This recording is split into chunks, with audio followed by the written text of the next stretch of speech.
Faleminderit, unë nuk besoj që ka më pyetje nga komisioni, unë dhe zonja Luarasi do vim edhe kur diskutohet e komisioni I nismave.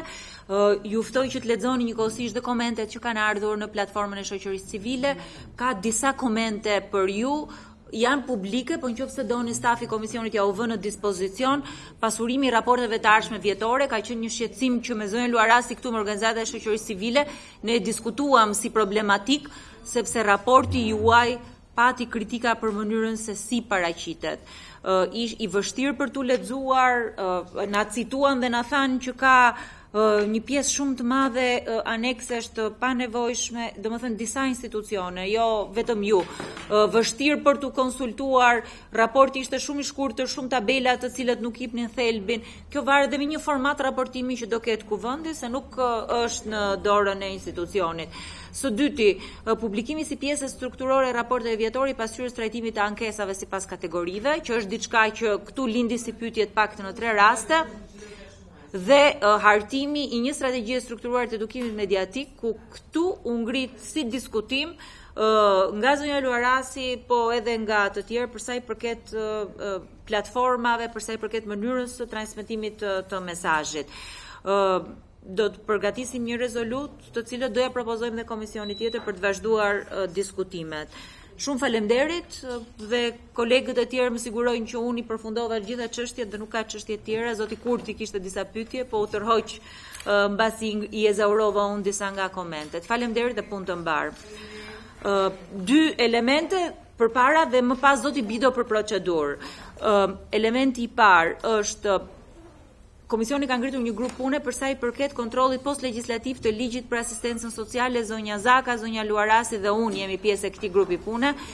Ka pasur një punë shumë voluminoze nga stafi dhe nga institucionet, ka qenë shumë e vështirë që të marrin përgjigje, por tani ka ardhur një draft I parë që ne mund të fillojmë punën këtu në komision dhe ju njoftojmë që stafi Westminster Foundation është këtu bashkë me ekspertin që ne duam t'i falenderojmë për punën që ato kanë kryer, që do të mbeten në kontakt me ne në vijim, sepse ne tani do e fillojmë punën si antar të këtij komisioni, e gjithë puna paraprake ka qenë komunikimi me institucionet, ka qenë mbledhja e të dhënave, mbledhja së informacionit dhe ju njoftoj që ne këtë raport duhet që ta vëmë online.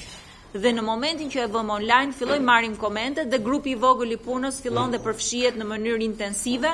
Unë I kërkoj të gjithë antarëve të komisionit që të përfshihemi, sepse ligji me vërtet që prek një çështje shumë të rëndësishme, që është asistenca sociale në Republikën e Shqipërisë, por edhe bashkëpunimin me Westminster Foundation për të ardhmen.